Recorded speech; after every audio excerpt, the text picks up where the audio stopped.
오늘 우리에게 주시는 하나님의 말씀은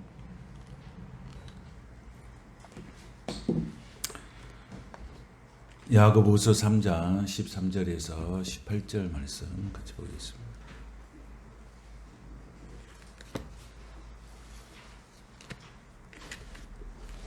야고보서 3장 13절에서 18절 말씀 한 목소리로 같이 봉독하겠습니다. 너희 중에 지혜와 총명이 있는 자가 누구냐? 그는 선행으로 말미암아 지혜의 온유함으로 그 행함을 보일지니라. 그러나 너희 마음속에 독한 시기와 다툼이 있으면 자랑하지 말라. 진리를 거슬려 거짓말하지 말라. 이러한 지혜는 위로부터 내려온 것이 아니요 땅의 것이요 정욕의 것이요 귀신의 것이니 시기와 다툼이 있는 곳에는 혼란과 모든 악한 일이 있음이라. 오직 위로부터 난 지혜는 첫째 성결하고 다음에 화평하고 관용하고 양순하며 긍휼과 선한 열매가 가득하고 편견과 거짓이 없나니 화평하게 하는 자들은 화평으로 심어 의의 열매를 거두느니라. 아멘.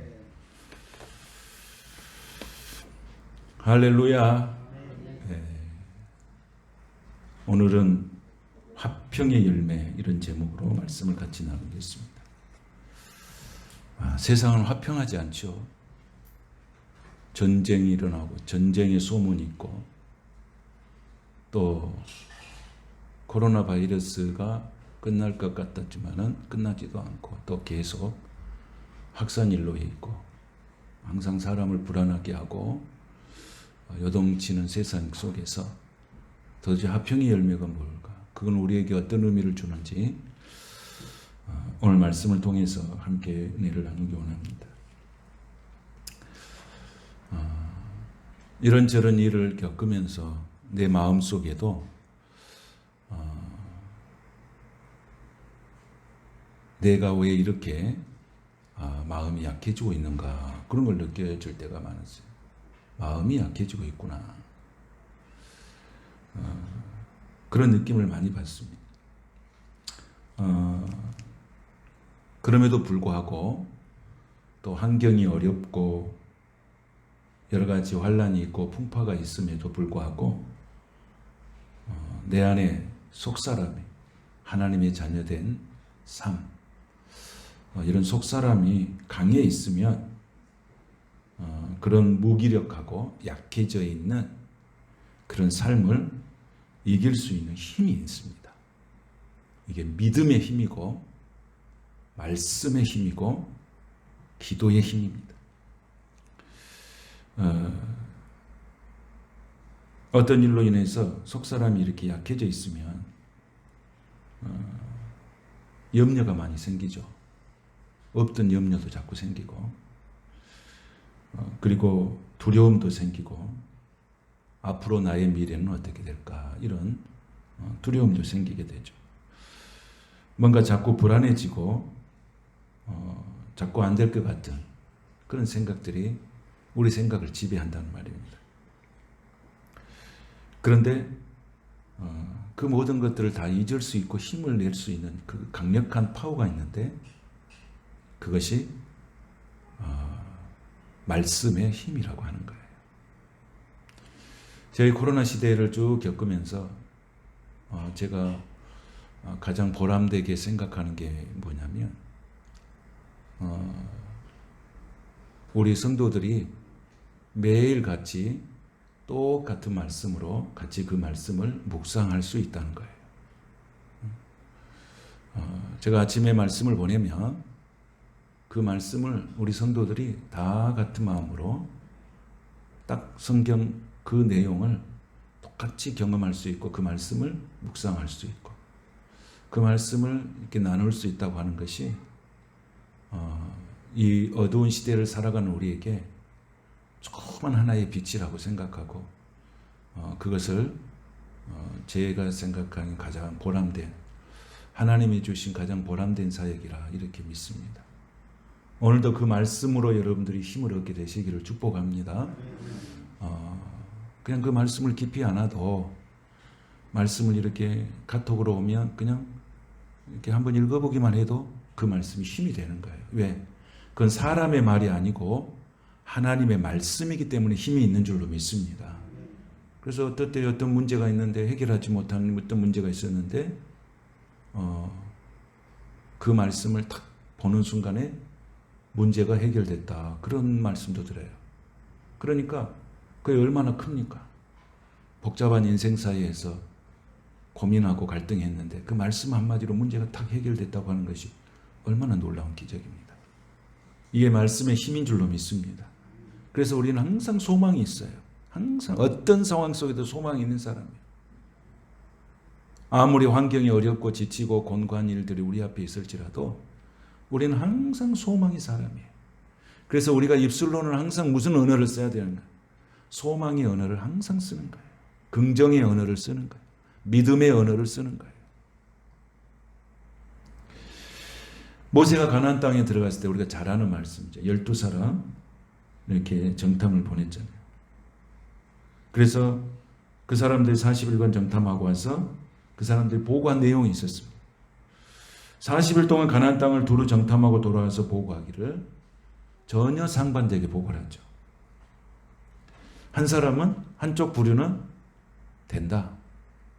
한쪽 부류는 안 된다. 전혀 다른 보고예요. 똑같은 상황을 보고도 전혀 다른 말을 하고 있습니다.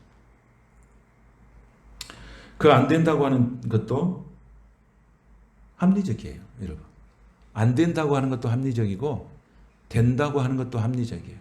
근데 안 된다고 하는 것은 굉장히 합리적인데 된다고 하는 것은 굉장히 합리적인 것을 뛰어넘어요. 그 언어를 믿음의 언어라고 그렇게 표현하죠. 이 사람들이 와가지고 불가능하다. 거기는 훨씬 크고 저들의 성은 하늘에 닿았습니다. 우리가 그를 보니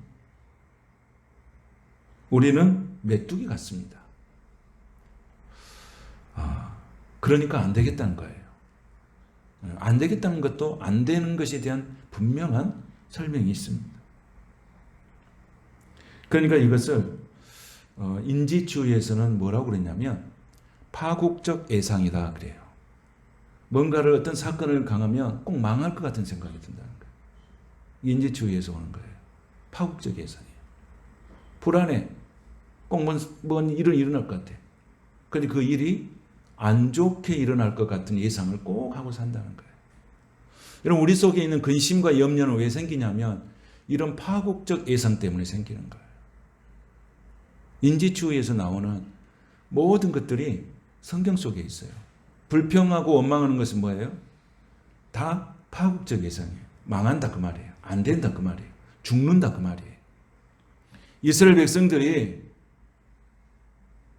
홍해 앞에 섰을 때 뭐라고 그랬습니까? 모세에게 뭐라고 그랬습니까? 우리를 죽이려고 여기 데려왔냐 그랬어요. 그러니까 그들의 머릿속에는 항상 그런 파국적 예상이 들어있는 것입니다. 그래서 된다고 하는 사람들도 된다는 것에 대한 분명한 설명이 있어요. 그들은 우리의 밥입니다. 그랬어요. 먹입니다.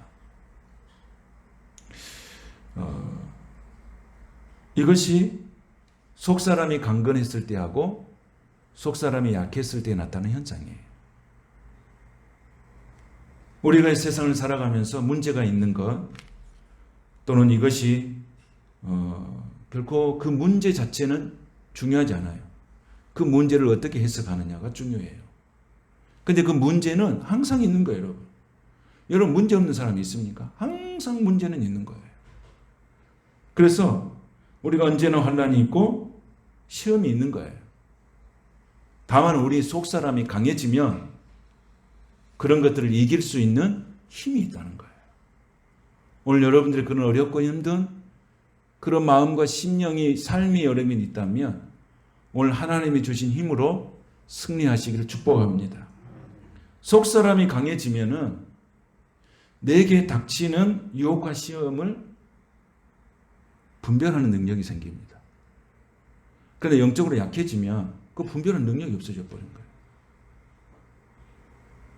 그래서 사탄이 나를 어떻게 유혹하고 어떻게 시험하는지를 예민하게 분별하는 그런 힘이 내 속사람이 강해졌을 때 나타나는 거예요.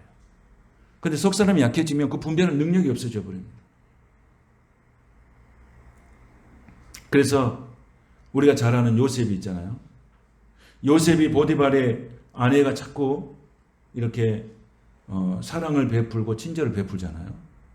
사랑을 베풀고 친절을 베푸는데 그것을 분별하는 능력이 없으면 그건 넘어가 버리죠. 그런데 속사람이 강건한 요셉은 보디발의 아내가 사랑을 베푸고 친절을 베푸는데 이것이 함정이라고 하는 것을 판단한 거죠. 그러니까 그 함정 속에서 빠져나올 수가 있는 거예요. 노예의 삶을 통해서 노예의 신분으로 가가지고 있는 그 주인의 부인의 그 사랑과 친절이 어떻게 함부로 거부가 되겠습니까? 아무것도 의지할 곳이 없는데. 그런데 속사람이 강건했던 요셉은 그 여인이 했던 그런 사랑과 친절을 분별할 수 있는 거예요. 그래서 그가 감옥에는 갈 수 있었지만은 영적으로 성결한 사람을 유지하고 있는 거예요. 그 인생을 누가 책임져 주시는 거예요? 하나님이 책임져 주시는 거예요. 이게 우리가 속사람이 강한 사람들이 나타나는 현상이에요.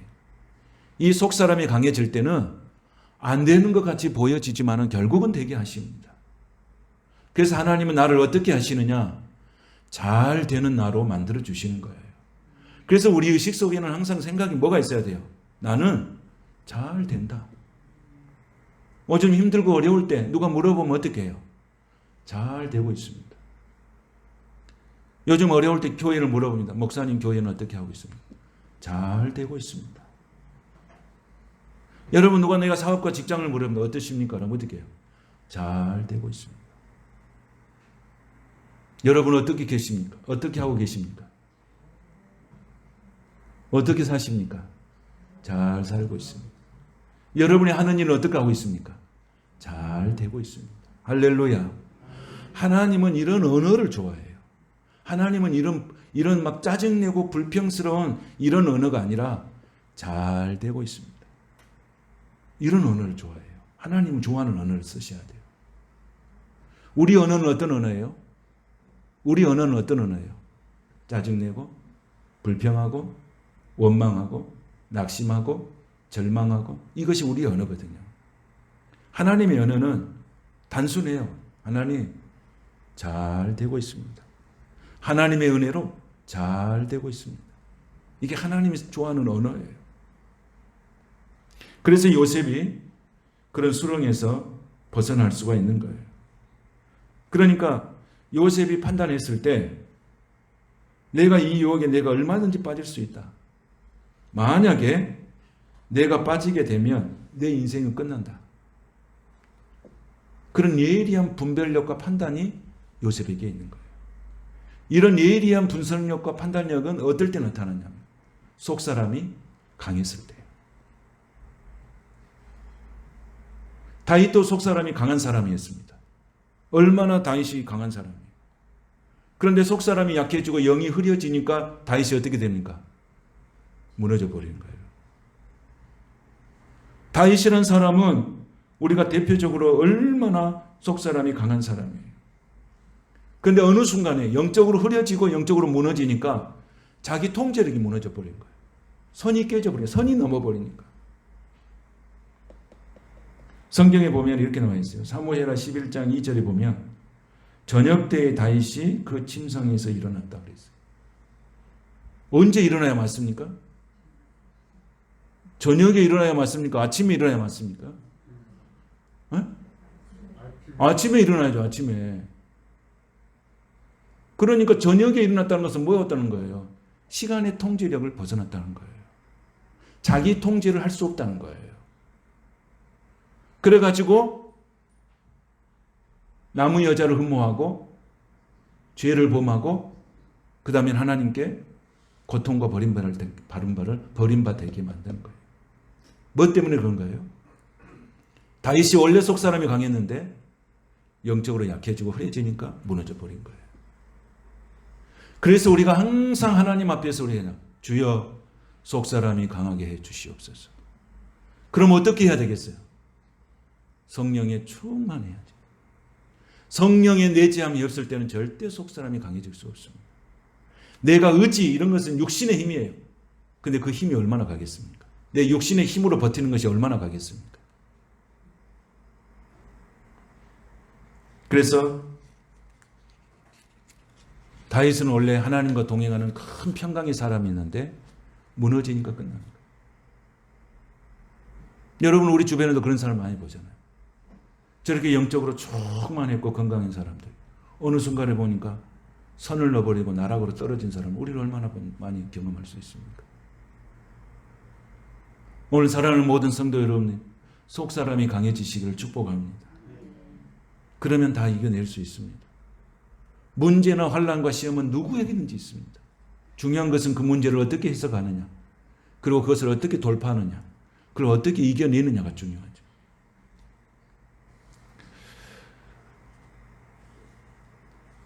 우리가 잘 아는 하나님의 말씀 여호와는 나의 목자시니 내가 부족함이 없으리로다. 여호와는 나의 목자시니 내가 부족함이 없으리로다. 내가 사망의 골짜기 음침한 골짜기를 갈지라도 두려워하지 않고 주의 지팡이와 막대기가 나를 안위하시나이다. 이런 고백을 어떻게 할 수 있을까요? 여호와는 나의 목자시니 내가 부족함이 없습니다. 내가 사망의 음침한 골짜기를 다닐지라도 두려워하지 아니함. 주의 지팡이와 막대기가 나를 안위하십니다. 이런 고백을 어떻게 할 수 있을까요? 속 사람이 강해질 때 할 수 있는 거예요. 속 사람이 강해져야 돼요. 그래야 우리가 속에 화목이 있고 평안이 있어요. 그래야 우리가 화평의 열매를 맺을 수 있는 거예요. 속 사람이 약해 있는데 어찌 화평의 열매를 맺을 수 있겠어요? 화평의 열매는 어떻게 맺는 거예요? 여기 누구 열매라고 무슨 열매입니까? 성령의 열매잖아요. 그럼 우리가 성령 받으려면 어떻게 하는지 우리 다 알았어요. 말씀을 다 나눴죠. 중요한 것은 그렇게 했느냐 안 했느냐가 중요하지. 우리 다 들었습니다. 성령을 어떻게 하면 충만하게 받는가? 그럼 성령의 충만함의 결과가 뭘로 나타난다고요? 열매로 나타난다. 근데 그 중에서 하나의 열매가 오늘 화평의 열매예요. 속 사람이 강해질 때 내 안에 맺혀지는 평안이에요.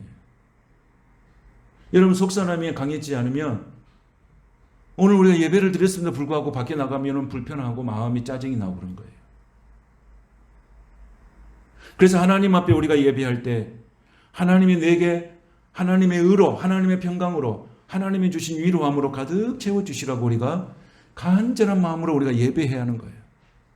그럼 예배하는 우리의 심령은 반드시 달라져야 되는 거예요. 왜? 성령께서 우리를 반드시 변화시켜 주시니까. 달라지시게 하니까. 우리가 살다 보면 이런 일 저런 일 상처를 받고 또 섭섭한 마음도 갖게 되죠. 뭐 부부간이든지 성도간이든지 어느 관계 속에서 이런 일들은 얼마든지 일어날 수 있잖아요. 그런데 내가 속사람이 강해 있으면 어떤 말을 해도 다 소화할 수 있는 능력이 있습니다. 그 힘이 있어요. 옛날에는 그 말을 받았을 때 상처가 되고 아픔이 됐는데 내가 속사람이 강해지니까 그것이 아픔과 상처로 그렇게 안 들리는 거예요. 그냥. 그런데 내가 영적으로 흐릿해지고 약해지면 내가 속사람이 강해질 때는 아무렇지도 않던 말들이 내 속에 비수처럼 꽂게 되는 거예요. 이 차이가 있어요. 여러분. 그러니까 누가 똑같은 말을 했어요. 어떨 때는 상처가 되고 어떨 때는 그 말이 상처가 안 되는 거예요. 차이가 있다는 거예요. 여러분. 우리가 가정에서 주고받는 언어 속에서 또 부모와 자녀 간에 주고받는 언어 속에서 한번 보십시오. 어떨 때는 그 말이 기분이 안 좋고 어쩔 때는 그것이 아무렇지도 않게 들리는 거예요. 어떨 때는 농담을 해도 그것이 상처가 되는 거예요. 이게 영적으로 내 속사람이 약해져 있을 때 들려오는 내 심령의 상태라는 거죠. 그래서 오늘 우리가 하나님 앞에서 이렇게 상처되고 아프고 괴로운 모든 것들을 하나님의 예배 가운데서 우리가 툴툴 털어버리죠. 오늘 털어버리시기를 축복합니다. 제가 우리 어머니 이렇게 돌아가실 때 보니까 우리 어머니는 말씀을 잘 안 하셔요. 힘들면 힘들다도 말도 않고 좋으면 좋다도 말 않고 우리 어머니 잘 하시죠. 그래서 제가 그러죠. 말 좀 하시라고. 안 좋으면 안 좋다고 말하고 좋으면 좋다고 말하고 그러면 좋을 때는 웃으면서 좋다. 그거 끝이요. 그게 끝.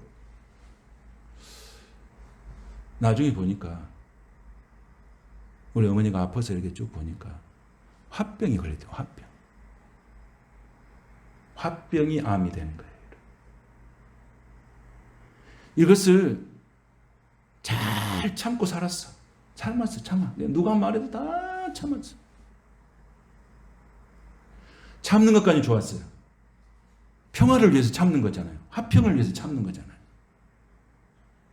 그러면 그것을 어디 가서 이것을 풀어야 되잖아요.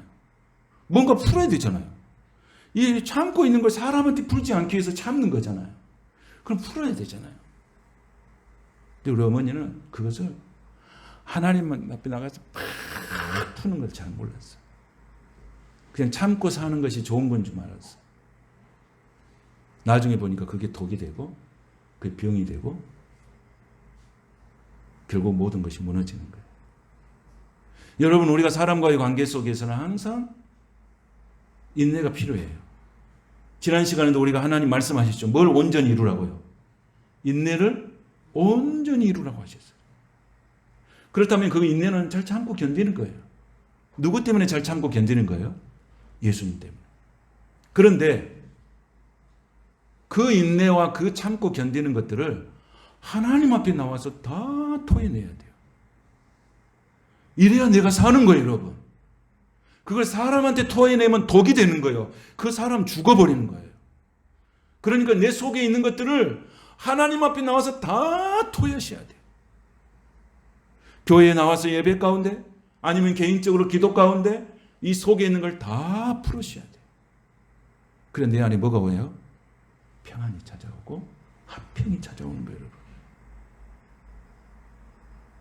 어디 가면 여러분 직장에 가보세요. 어디 보니 그럽디다. 암에 걸렸다고 그래요. 근데 그분이 직장에서 너무너무 좋은 사람이었다는 거예요. 내가 그랬어요. 그래서 암에 걸렸습니다. 그랬어요. 내가.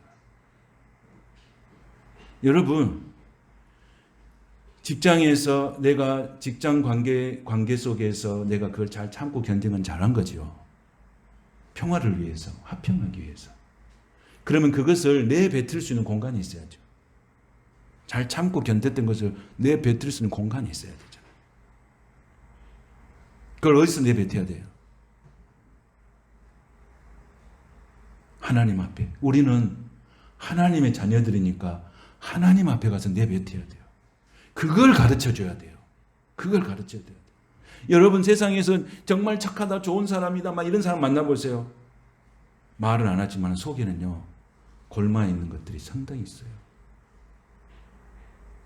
다윗도요, 시편을 한번 보세요, 여러분. 시편 읽어본 다윗의 시를 한번 읽어보세요. 얼마나 다윗이 상처가 많은 사람인지. 다윗이 시를 고백하면 탄식의 시예요. 탄식의 시. 탄식한다니까요. 그리고 이 시를 읽어보면 무시무시한 말들이 많이 있어요. 좀 덜 무시한 말 하면은 저분이 포도나무를 심을 때 포도나무가 열매가 없게 해주십시오. 그 사업 망하게 해달라고 기도하는 거예요. 그러니까 다윗 속에 그런 것들을 하나님 앞에 다 토해내죠. 여자가 뭐 임신하지 못하게 해달라고. 시편이 그런 고백을 해놨다니까요. 그 분노를 하나님 앞에 다 쏟아내니까. 그런데 그 다음에는 뭐가 있는 줄 아세요? 그 속에 있는 걸 다 토해내고 난 다음에 마지막에 보면 시편의 다윗의 고백이 뭐냐면 하나님께 찬양하래요. 할렐루야. 이것이 여러분, 이게 신앙생활이에요. 내 속에 있는 것을 하나님 앞에 다 토해내세요. 토해낸 다음에 하나님이 주신 은혜가 뭐냐? 찬양이 나와요. 여러분이 힘들고 어려울 때 교회 나와서 예배하고 또 개인적으로 와서 기도하고 난 다음에 무거운 짐이 다 벗기면 교회 문을 열고 나가면서 뭐 하는지 아십니까? 찬양하고 나가요. 찬양하고. 예수님 찬양하고 나간다니까요. 이게 신앙이에요. 이래야 내가 사는 거예요. 여러분. 이래야 내 속에 화평이 있는 거예요. 여러분. 화평은 그냥 우리가 화평하게 삽시다. 이래서 화평이 안 되는 거예요. 내 속에 있는 것들이 하나님을 찬양할 때 평화가 오는 것입니다. 여러분의 가정 안에 하나님을 찬양할 때 평화가 찾아오는 거예요. 교회가 하나님을 찬양할 때 평화가 찾아오는 거예요. 그럼 여러분은 평안하십니까? 지금 평안하셔요? 아니, 평안하시냐고요? 평안하시길 바라요. 왜? 누가 함께 하시니까? 하나님 나와 함께 하시니까. 내가 노력해서 그것이 오지 않아요. 그래서 요한복음 14장 27절에 뭐라고 했어요? 내가 주는 평안은 누가 주는 것이 아니라 세상이 주는 것이 아니라. 그러니까 거기서 하나님, 예수님께서 딱 하시는 포인트가 뭐냐면 나의 평안을 너희에게 주더라. 나의 평안을 너희에게 주더라. 그게 우리가 평안은 무슨 평안이에요? 누가 주는 평안이에요? 하나님이 주신 평안이에요. 나의 평안을 너희에게 주노라 그랬어요. 우리 속에는 뭐가 없다는 것입니까? 우리는 타락한 본성이에요. 우리 속에 뭐가 없어요? 평안이 없어요, 여러분. 세상 사람들은 평안이 없어요. 왜? 그냥 웃고 사는 거예요. 그러나 우리에게는 뭐가 있어요? 나의 하나님께서, 나의 주님께서 주시는 평안이 내 속에 있는 거예요, 여러분. 오늘 여러분 속에 평안이 있는 거예요. 그래서 내가 감사도 할 수 있고, 찬양도 할 수 있고, 영광도 돌 수 있고, 예배드리고 나가면서 기쁨으로 인사할 수 있는 거예요. 평안을 내게 주노라. 누구 평안이에요? 나의 평안. 이게 우리에게 얼마나 중요한 말씀인지 모릅니다. 오늘 화평의 열매잖아요. 오늘 말씀 한번 볼까요? 14절 한번 보겠습니다. 자, 14절. 자, 14절 보겠습니다. 자, 14절 시작. 그러나 너희 마음속에 독한 시기와 다툼이 있으면 자랑하지 말라. 진리를 거슬러 거짓말하지 말라. 아멘. 자, 독한 시기, 마음속에 독한 시기와 다툼이 있으면 마음속에 화평이 있을까요? 없을까요? 평안이 있을까요? 없을까요? 없는 거예요. 근데 여러분 세상을 보세요. 얼마나 독한 시기와 다툼이 많은지. 응? 세상에 평화가 없어요. 여러분. 내 속에 독한 시기와 다툼이 있다면 내 안에도 이미 평안이 없는 거예요. 오늘 이 독한 시기와 다툼이 예수의 이름으로 떠나시기를 축복합니다. 예수의 이름으로 자꾸 이름을 명령해야 됩니다. 우리는 인정해야 돼요. 우린 죄인이잖아요. 저와 여러분 죄인이잖아요. 이 말이 듣기 싫어도 어쩔 수 없어요. 우린 죄인이에요. 하나님 앞에서. 타락한 본성을 가졌기 때문에 죄인이라는 거예요. 그래서 우리가 예수님이 필요한 거예요, 여러분. 내가 죄인이 아니다면 예수님 필요하지 않아요. 예수님이 십자가에 죽으실 필요도 없어요. 그러니까 우리가 타락한 본성을 가진 사람 내 속에 뭐가 있냐면 독한 시기와 다툼이 있어요. 여러분, 저와 여러분 속에 이게 있는 거예요, 여러분. 덮어져 있을 뿐이지 저 독한 시기와 다툼이 있다니까요. 그런데 성령에 충만할 때, 내가 말씀과 기도로 충만해졌을 때 저런 독한 시기와 다툼이 어떻게 되는 거예요? 수그러드는 거예요. 수그러드는 거예요. 수그러드는 거예요. 없어진 게 아니에요, 여러분. 수그러드는 거라니까요. 계속 수그러들게 기도하다 보면 그것이 어느 순간에 사라지는 거예요. 오늘 이 시간에 우리 속에 숨겨져 있는 저는 다툼 시기, 독한 시기와 다툼이 예수의 이름으로 다 소멸되게 되시기를 주님의 이름으로 축복합니다. 그랬을 때 내 안에 뭐가 찾아와요? 화평이 찾아오는 거예요. 화평이. 욕심, 세상 욕심에 가득 찬 사람이 무슨 평화가 있겠습니까? 16절 보겠습니다. 자, 16절. 시작. 시기와 다툼이 있는 곳에는 혼란과 모든 악한 일이 있습니다. 그랬어요. 시기와 다툼이 있는 곳에는 뭐가 있어요? 혼란과 모든 악한 일이 있는 거예요. 평화가 있어요? 없어요. 오늘 이 시기와 다툼, 이 혼란과 모든 악한 일이 예수의 이름으로 다 소멸되시는 은혜가 있게 되시기를 축복합니다. 여러분, 세상에 살아가는 예수를 알지 못하고 사는 사람은 저걸 어떻게 소멸하고 사는지를 모르고 끝까지 그런 인생을 사다가 비참하게 끝나는 거예요, 여러분. 근데 우리는 알았잖아요. 시기와 다툼이 있는 것은 혼란과 모든 악한 일이 있고 저것이 죄성이라는 것을 알았잖아요. 그걸 알고 있는 저와 여러분은 해결할 수 있는 방법도 알았고 해결해서 살아가는 방법도 알았고 다른 사람에 가르칠 수 있는 능력도 있는 거예요. 우리 찬양 그런 찬양 있죠. 시기 다툼 버리고 우리 모두 뭐 찬양 이런 찬양도 있잖아요. 17절을 보겠습니다. 다 같이 시작. 17절 시작. 오직 위로부터 난 지혜는 첫째 성결하고 다음에는 화평하고 관용하고 양순하며 긍휼과 선한 열매가 가득하고 편견과 거짓이 없나니. 아멘. 자, 오직 위로부터 난 지혜는 누가 주시는 게 지혜를? 하나님. 근데 그 첫째는 뭐예요? 성결. 여러분, 내 마음이 성결해. 죄가 없어져야 되잖아요. 그 다음에 뭐가 찾아오는 거예요? 화평이 찾아오는 거예요. 오늘 예수의 이름으로 여러분들이 온 몸과 마음과 영혼이 성결하게 되시기를 축복합니다. 모든 죄악의 뿌리들이 뽑아지시기를 축복합니다. 어두운 그림자들이 걷어지시기를 축복합니다. 마음의 어두운 것들 떠나시기를 주님의 이름으로 축복합니다. 예수의 피로만 성결하게 되는 거예요. 예수의 피. 내가 성결하게 살려고 하는 게 예수의 피로 성결하게 되는 거예요. 깨끗하게 되는 거예요. 너희가 예수의 피로 깨끗함을 얻느니라 그랬어요. 성결하는 것은 예수님의 피로 깨끗해지는 거예요. 십자가의 죽으심의 사건을 통해서 내가 그걸 믿을 때 성결하게 되는 거예요.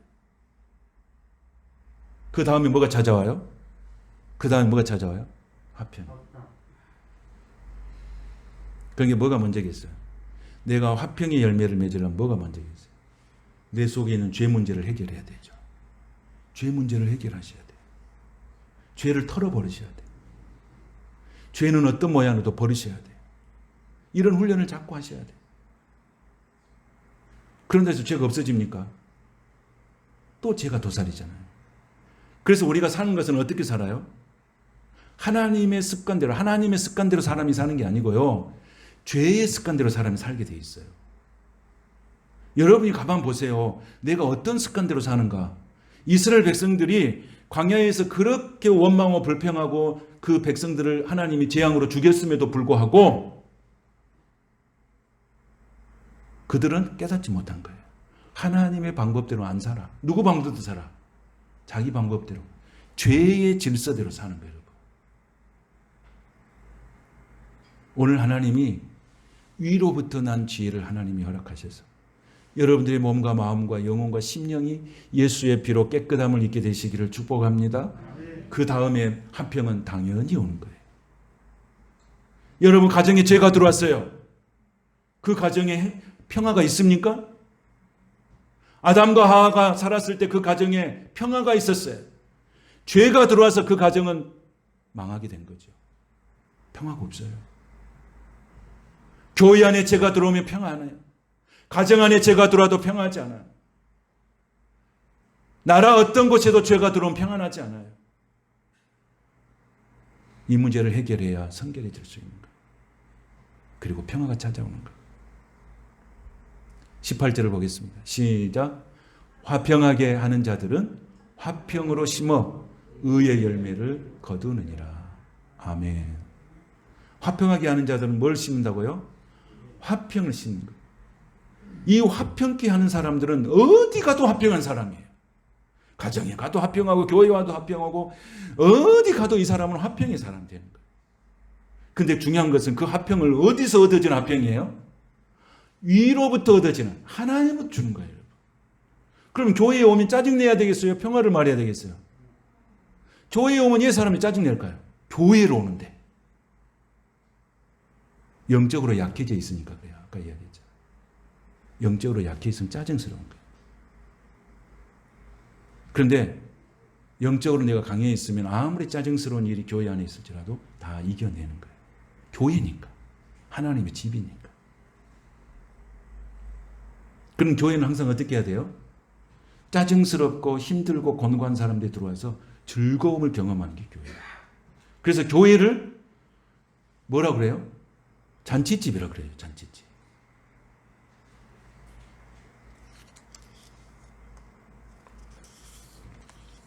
말씀을 정리하겠습니다.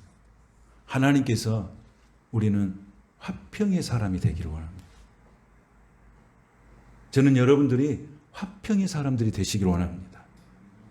그분이 어디 가든지 그 사람이 있는 곳에는 평화가 있어. 그런데 어떤 그 사람을 보면 그 사람이 가는 곳마다 불평과 불만이 있는 곳이 있어요. 조직이 문제가 생길 때가 있어요. 그런데 이 사람이 들어가면 그 조직이 살아나고 평화가 있어요. 사람에 따라 다르는 거예요. 저는 여러분들이 화평을 말하는 사람이 되시기를 축복합니다. 그래서 성경에 마태복음 8복 중에서도 뭐라고 나왔어요? 화평케 하는 자들은 복이 있다 그랬어요. 그러면 그 사람이 어떤 사람이 된다요? 하나님의 아들이라 일컬음 받는다 그랬어요. 하나님의 자녀들은 복 있는 사람이에요. 그 사람 뭐 하는 사람이에요? 평화를 위해서 일하는 사람이에요.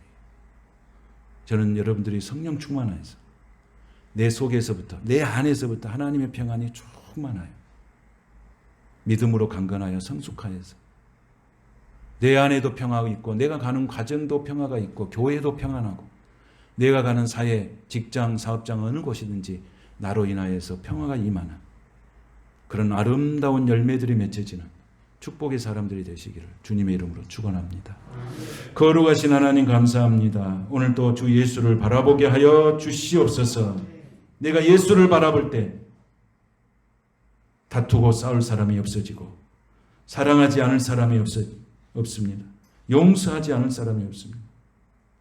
주 예수를 바라보게 하여 주시옵소서. 예수님의 이름으로 축복하며 기도하옵나이다. 아멘.